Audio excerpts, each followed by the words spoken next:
Can't give it away, apparently. U2. They're going to go down in history as the band you couldn't give away. Although I have to say, when all this broke, this furore about the U2 album for free, the funniest tweet that I saw did say, I've been looking for my free U2 album and I still haven't found what I'm looking for. Maximum respect on that one. Apple have now had to introduce a special button, apparently, so people who think the album's been forced upon them can delete it. Let's talk to the music journalist Jonathan Wingate, who joins us on the show. Morning, Jonathan. Good morning. Some of us have U2, some of us aspire to U2, and of course others have U2 thrust upon us. Which one are you? I mean, they are musical Marmite, aren't they? It would appear so.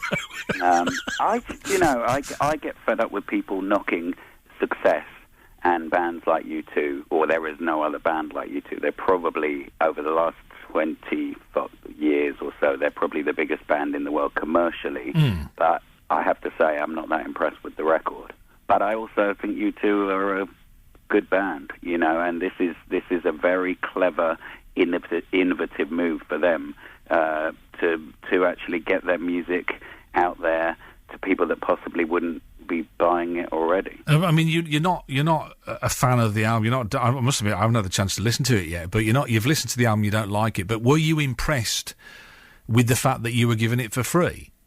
Yeah, I'm a real old-fashioned purist. So in a sense, I feel that giving something away for free dissipates the impact of it, and the value of it, or the perceived value. That's probably the key: is the perceived value. Having said that, I also think it's a very clever move of theirs, because people aren't buying records at the moment, so outside their hardcore fan base and those kind of demographics that would be potentially interested in buying the album, it introduces the record to a lot of people that wouldn't bother listening to it.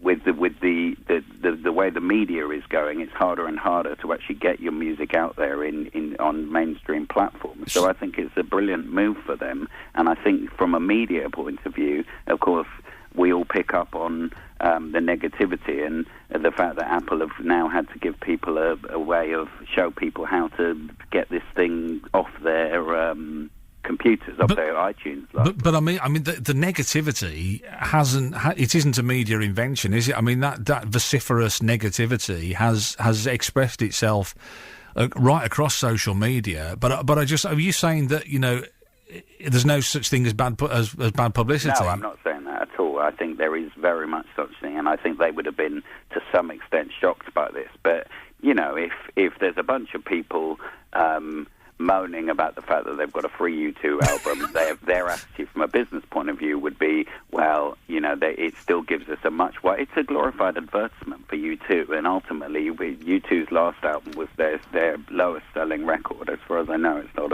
just over 1 million copies. That's very bad for a band in the Premier League of music, but the perception of music, or the impact of music, is so increasingly dissipated in the cultural climate we're in, that I think it was a very clever move of theirs, because it gives them maximum exposure, and they're jumping on the back of Apple, and Apple, of course, are jumping on the back of them. It's 10 years since their association with Apple started. So I think it's actually a very innovative move from a business point of view with U2. I think it's also interesting, this is the first campaign U2 have done without Paul McGuinness, their manager, behind them. So they're obviously looking to new territories and to sort of try and conquer uncharted terrain. Really, for U2, this is about selling concert tickets in the long run, isn't it? Yeah, well, like you say, if they're not making any money off the albums, then live performance is going to be the only way to go. Interesting. Jonathan, thanks for that.